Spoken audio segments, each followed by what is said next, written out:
Hello everyone, कैसे हो आप सब? आई होप सब अच्छे होंगे।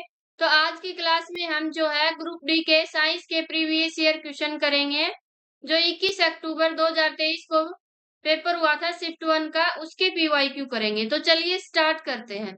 फर्स्ट क्वेश्चन क्या है, देखो। यदि किसी व्यक्ति का वृक्क काम करना बंद कर दे तो उसके रक्त को कृत्रिम वर्क द्वारा फिल्टर किया जाता है, अन्यथा वह जीवित नहीं रह सकता। यह प्रक्रिया कहलाती है। देखो, अगर किसी व्यक्ति का वर्क यानी वर्क को क्या बोलते हैं, दूसरा गुर्दा भी बोलते हैं। अगर उसका गुर्दा जो है काम करना बंद कर दे तो क्या होता है, उसके रक्त को फिल्टर करने के लिए जो है एक मशीन लगाई जाती है, कृत्रिम मशीन। वो क्या करती है, रक्त को यानी ब्लड को फिल्टर करती है। तभी आदमी क्या जो है कुछ दिन और जीवित रह पाता है। देखो यहाँ पे एक डायग्राम है। ये दोनों क्या है, ये दोनों गुर्दे हैं, ठीक है।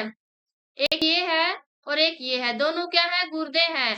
तो हमारे जो रक्त में क्या होता है, रक्त में कुछ पदार्थ क्या होते हैं, उपयोगी होते हैं, ठीक है। और कुछ पदार्थ क्या होते हैं, हानिकारक होते हैं। हानिकारक यानी अपशिष्ट पदार्थ होते हैं। तो जो ये वर्क होता है यानी गुर्दा होता है, ये क्या काम करता है, इन जो हानिकारक पदार्थों को छानने का काम करता है। क्या काम करेगा, छानने का काम करेगा, यानी इनको फिल्टर करने का काम करता है। और जो ये अपशिष्ट पदार्थ है, हानिकारक पदार्थ है, ये छन करके किसमें, मूत्र वाहिनी में आ जाएंगे। फिर जो है मूत्र के द्वारा शरीर से बाहर निकाल दिए जाते हैं, यानी यूरिन के द्वारा शरीर से बाहर निकाल दिए जाते हैं। लेकिन अगर ये वर्क ही काम ना करें तब क्या होगा, तब जो है कृत्रिम वर्क लगाए जाते हैं, ठीक है। क्या लगाए जाते हैं, कृत्रिम गुर्दे लगाए जाते हैं। तो कृत्रिम गुर्दे जो है इसमें क्या किया जाता है, डायलर मशीन लगाई जाती है। क्या लगाई जाती है, डायलर मशीन लगाई जाती है, जो क्या करेगी, ब्लड को फिल्टर करने का काम करेगी, ठीक है। क्या करेगी, ये ब्लड को फिल्टर करने का काम करेगी। तो इसीलिए इस प्रोसेस को क्या बोला गया, इस जो प्रक्रिया है ये, इसको बोला गया डायलिसिस। क्या बोला गया, डायलिसिस, ठीक है। तो हमारा जो है कौन सा ऑप्शन करेक्ट हो जाएगा, देखते हैं डायलिसिस किस में है। देखो, डायलिसिस जो है सेकंड ऑप्शन में है, तो इसका सेकंड ऑप्शन करेक्ट हो जाएगा। अब ये उत्सर्जन क्या होता है, देखो, हमारे शरीर से हानिकारक यानी जो अपशिष्ट पदार्थ है उनको बाहर निकालने की जो प्रोसेस होती है, उसी को क्या बोलते हैं, उत्सर्जन बोलते हैं।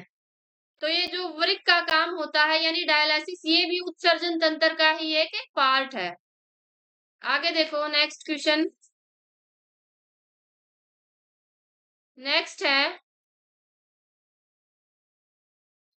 निम्नलिखित में से कौन सा स्थलीय प्राकृतिक वास नहीं है, यानी कौन सा टेरेस्ट्रियल हैबिटेट नहीं है। तो जो नेचुरल हैबिटेट नहीं है वो हमें बताना है, यानी जो नेचुरल नहीं है, प्राकृतिक नहीं है।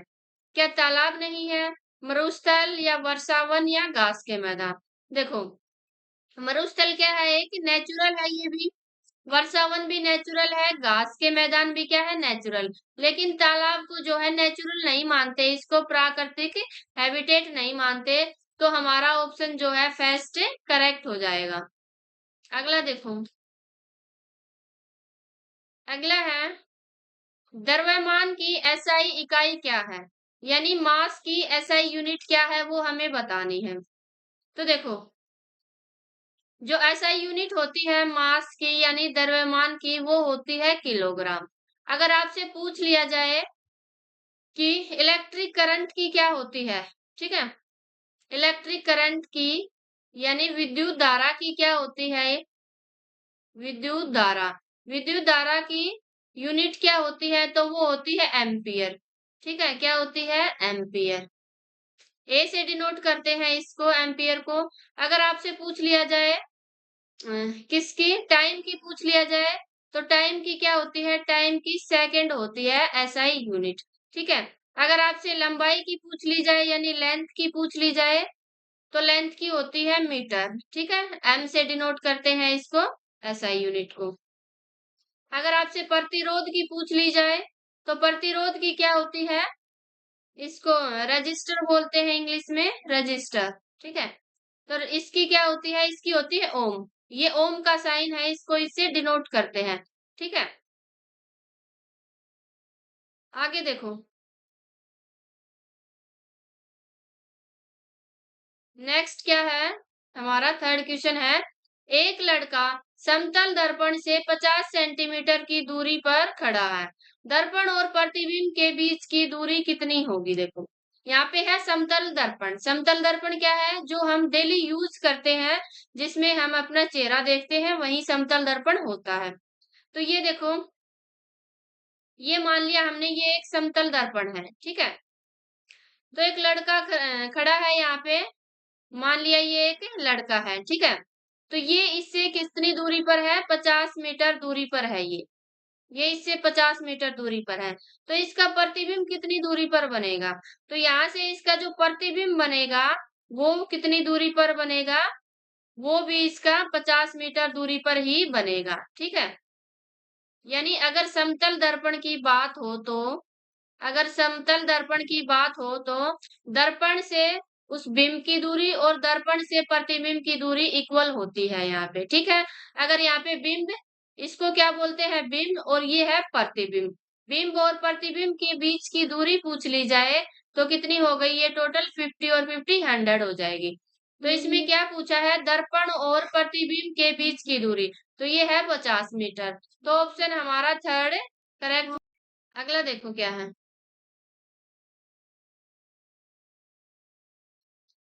डैश की प्रक्रिया में उष्मा के अंतरण हेतु किसी माध्यम की आवश्यकता नहीं होती। यानी किसकी प्रक्रिया में उष्मा के अंतरण यानी स्थानांतरण, ट्रांसफर में किसकी, किसी माध्यम की आवश्यकता नहीं होती। ठीक है, यानी नो मीडियम इज रिक्वायर्ड, किसके लिए, for transfer of heat by the process of. देखो, ये है हमारा सन। सन से हम तक जो ऊर्जा पहुंचती है, वो किस माध्यम से पहुंचती है, उस माध्यम को, सॉरी, माध्यम नहीं, किस प्रोसेस से पहुंचती है, उस प्रोसेस को बोलते हैं विकिरण यानी रेडिएशन। रेडिएशन के द्वारा सूर्य से हम तक ऊर्जा जो है ट्रांसफर होती है, और इसमें जो है किसी भी मीडियम की जरूरत नहीं होती। ठीक है, इसमें किसी भी माध्यम की जरूरत नहीं होती। तो ऑप्शन हमारा फर्स्ट करेक्ट हो जाएगा। ये क्वेश्चन बार बार रिपीट होता है हर एग्जाम में। अब ये चालन क्या होता है, देखो, चालन में क्या होता है, जो ठोस होते हैं ना, जो ठोस होते हैं, ठोस में हीट का ट्रांसफर, हीट यानी ऊर्जा का ट्रांसफर किसके द्वारा, ऊर्जा का ट्रांसफर कैसे होता है, वो चालन से होता है। ठीक है, चालन से होता है, यानी कंडक्शन से होता है। तो ये चालन क्या होता है, जैसे हम, हमारे पास ये एक लोहे की छड़ है। ठीक है, एक लोहे की छड़ है, तो लोहा क्या है, ठोस ही तो है। इसमें क्या किया, इसमें कुछ मोम के टुकड़े चिपका दिए गए, और यहाँ पे मोमबत्ती को जला दिया गया। तो क्या होगा, इसके जलने के बाद ये सिरा क्या हो जाएगा, गर्म हो जाएगा, यानी इसको ऊर्जा मिल गई। तो क्या होगा, इसके पास वाले जो मोम के टुकड़े हैं वो गिरने लगेंगे, और जो दूर है वो बाद में गिरने लगेंगे। तो यहाँ से क्या सिद्ध होता है कि ऊर्जा पहले तो यहाँ थी, फिर बाद में यहाँ तक पहुंच गई। यानी ऊर्जा किससे, गर्म सिरे से ठंडे सिरे तक पहुंच गई। ठीक है, तो किस, इस माध्यम को क्या बोलते हैं, सॉरी, इस प्रोसेस को क्या बोलते हैं, चालन बोलते हैं। तो ये क्वेश्चन आ जाए कि ठोस में ऊर्जा का ट्रांसफर कैसे होता है, तो ये चालन से ही होता है। ठीक है, यानी जो ऊर्जा जो है, हीट गर्म सिरे से ठंडे सिरे की ओर क्या होती है, ट्रांसफर होती है, प्रवाहित होती है। ठीक है, दूसरा और है कि, ये तो था चालन। ठीक है, दूसरा है संवहन यानी कन्वेक्शन। कन्वेक्शन क्या होता है, संवहन और कन्वेक्शन, इसमें देखो क्या होता है, जो द्रव्य होते हैं, क्या होते हैं, जो द्रव, एक मिनट, जो द्रव होते हैं उनमें क्या होता है, जो हीट ट्रांसफर होती है वो कैसे होती है, वो होती है संवहन द्वारा। ठीक है, संवहन द्वारा कैसे होगी, एक मिनट, देखो, ये हमारे पास इसमें क्या है, जल ले लिया गया। ठीक है, इसमें ठंडा जल है, इसके नीचे जो है ज्वाला जला दी गई। तो क्या होगा, जो पानी है ये गर्म होके ऊपर उठ जाएगा। जब ये गर्म होगा तो ये ऊपर उठ जाएगा, ठीक है?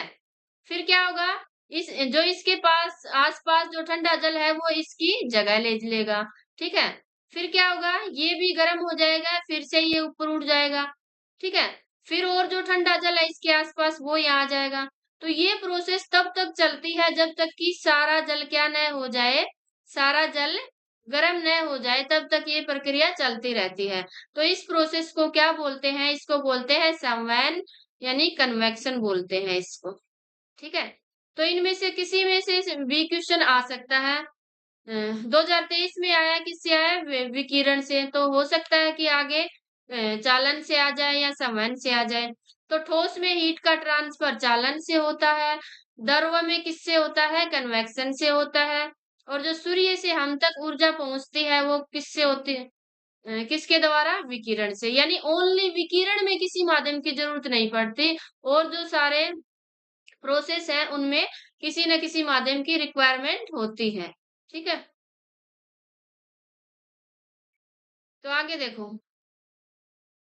आई होप आपको समझ आ रहा होगा। अगर समझ आ रहा है तो वीडियो को लाइक कर देना और चैनल को सब्सक्राइब कर देना ऐसी वीडियोस देखने के लिए। अगर आपको मैथ्स के पीवाईक्यू देखने हैं तो मैंने जो है 2023 के जो 4 शिफ्टें थी, चारों के सॉल्यूशन करा दिए हैं। अगर आपको 2018 के भी सॉल्यूशन करने हैं तो आप कमेंट बॉक्स में बता सकते हो, ठीक है? आगे देखो नेक्स्ट क्वेश्चन क्या है। डैश एंड डैश जल से होने वाली बीमारियां हैं।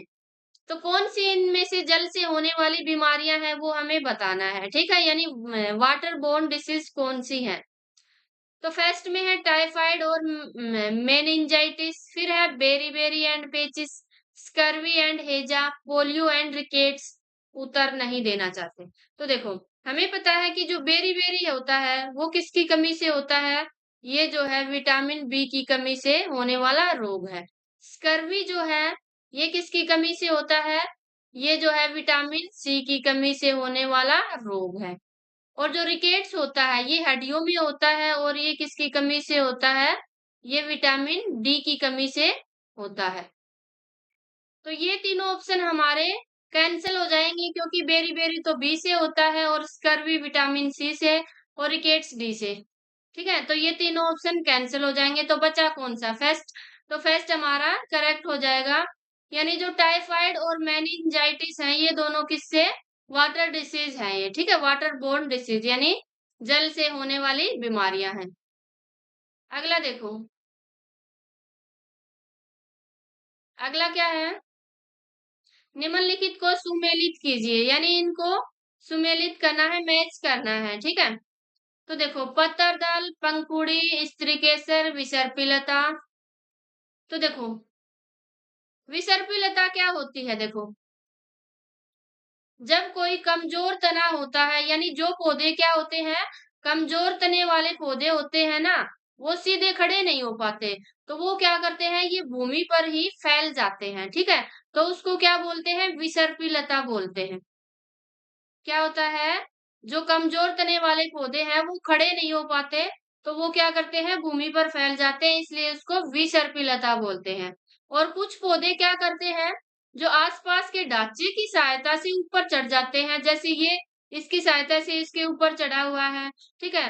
तो ऐसे को क्या बोलते हैं? आरोही लता बोलते हैं। क्या बोलते हैं ऐसे को? आरोही लता बोलते हैं, ठीक है?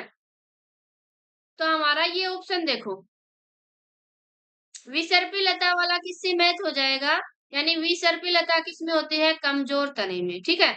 तो डी का आ गया हमारा। डी किससे मैच हो जाएगा? फर्स्ट से मैच हो जाएगा। अब देखो, जो स्त्रीकेसर होता है ये क्या होता है? पौधे के यानी पुष्प के दो भाग होते हैं। पुष्प के फूल के दो भाग होते हैं। कौन कौन से होते हैं? एक होता है पुंकेसर, दूसरा होता है स्त्रीकेसर, ठीक है? स्त्री केसर क्या होता है? जो मिड में यानी सेंटर में जो होता है ना वो होता है स्त्री केसर। ये स्त्री केसर क्या है? ये मादा जनन अंग है। मादा जनन अंग है ये, ठीक है? पौधे का। और जो ये पुंकेसर है ये कौन सा है? नर जनन अंग है ये। कैसा है? नर जनन अंग। तो स्त्री केसर में क्या होते हैं हमारे? स्त्री केसर में होते हैं, अंडाशय होता है, ठीक है? क्योंकि मादा जननंग है तो इसमें अंडाशय होगा। तो ये देखो इसमें अंडाशय होता है और अंडाशय में क्या होते हैं? अंडाशय में बीजांड होते हैं यानी बहुत सारे बीज होते हैं। तो हमने देख लिया कि जो स्त्री केसर है वो किससे मैच होगा हमारा? स्त्री केसर में क्या होता है? अंडाशय। तो सी का जो है सेकंड से मैच हो जाएगा, सी का सेकंड से। अब ऑप्शन में देख लेते हैं यहाँ पे डी का फेस्ट किसमें है? डी का फेस्ट इसमें भी है, इसमें भी है, लेकिन इसमें नहीं है, तो ये कट हो जाएगा। अब सी का सेकंड देखो, सी का सेकंड इस इसमें है फेस्ट में, तो फेस्ट ऑप्शन हमारा करेक्ट हो जाएगा, ठीक है? यानी आपको अगर एक दो भी इनमें से पता है तो क्वेश्चन आप करेक्ट कर सकते हो। और पंखुड़ी किसमें होता है देखो, अ, एक मिनट, पंखुड़ी किसमें होता है? पुष्प में क्या होती है? पंखुड़ी होती है, यानी पुष्प जब खिल जाता है तो उसकी पंखुड़ियां खुल जाती हैं, ठीक है? तो पंखुड़ी इससे मैच हो जाएगा। बच गया क्या? पत्तर दल। ये किसमें होता है? पत्ती में होता है, ठीक है?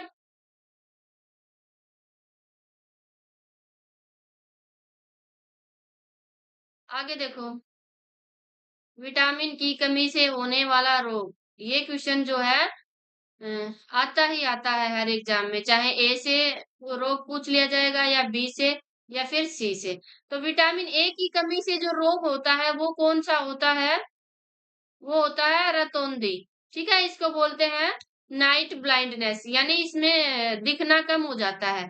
क्या बोलते हैं इसको? नाइट ब्लाइंडनेस, ठीक है? विटामिन बी वन की कमी से कौन सा रोग होता है? Berry berry. विटामिन सी की कमी से कौन सा रोग होता है? स्कर्वी रोग होता है। विटामिन डी की कमी से कौन सा रोग होता है? रिकेट्स। रिकेट्स होता है इसमें, इसमें जो है हड्डियां कमजोर हो जाती हैं। तो आपको ये सारे याद रख लेने हैं, ठीक है? ए से रतौंधी, बी से बेरी बेरी, सी से स्कर्वी, डी से रिकेट्स। अब पूछा किसका है? Berry berry. बेरी बेरी किसकी कमी से होता है? बी वन की कमी से। तो ऑप्शन हमारा सेकेंड करेक्ट हो जाएगा यहाँ पे। अगला देखो, निम्नलिखित में से कौन सी मछली की विशेषता नहीं है? यानी कौन सी जो है करेक्टरिस्टिक्स नहीं है किसकी? फिश की। तो मीन पक्ष फिन की उपस्थिति, यानी फिन्स होते हैं, तो मछली में जो है फिन्स पाए जाते हैं, ये सही है, इसकी करेक्टरिस्टिक है। गिल्स क्या होते हैं? गिल्स की उपस्थिति, तो गिल्स होते हैं फिश में, इसमें क्या करती है वो? इसकी हेल्प से ब्रेथ करती है। कौन? फिश करती है। लंबी रीढ़ की हड्डी और बेलनाकार शरीर, तो जो लंबी रीढ़ की हड्डी होती है, बेलनाकार शरीर होता है, ये किसका होता है? ये सांप का होता है, सर्प का होता है, ठीक है? क्योंकि वो लंबा होता है तो इसलिए उसमें रीढ़ की हड्डी लंबी होती है और बेलनाकार होती है। शरीर के मध्य भाग की तुलना में सिर और पूंछ का आकार छोटा होता है। तो ऐसा किसमें होता है? ऐसा भी फिश में होता है या मछली में होता है, ठीक है? यानी जो पूंछ का आकार जो है, सिर और पूंछ का आकार उसमें छोटा होता है, जो उसको किसमें हेल्प करता है? पानी में तैरने में हेल्प करता है। तो इसमें कौन सी मछली की विशेषता नहीं है? Fourth option, sorry third option जो है करेक्ट हो जाएगा, क्योंकि ये मछली की नहीं है, ये सांप की विशेषता है, सर्प की विशेषता है ये। आगे देखो, हेपेटाइटिस ए बीमारी का कारण है। तो हेपेटाइटिस ए जो है किससे होती है? ये इस बीमारी का क्या कारण है? जीवाणु से होती है या विषाणु से या कवक से या प्रोटोजोआ से? तो हेपेटाइटिस ए बीमारी जो है वायरस से होती है, ठीक है? वायरस से होती है यानी विषाणु से होती है। अगला देखो,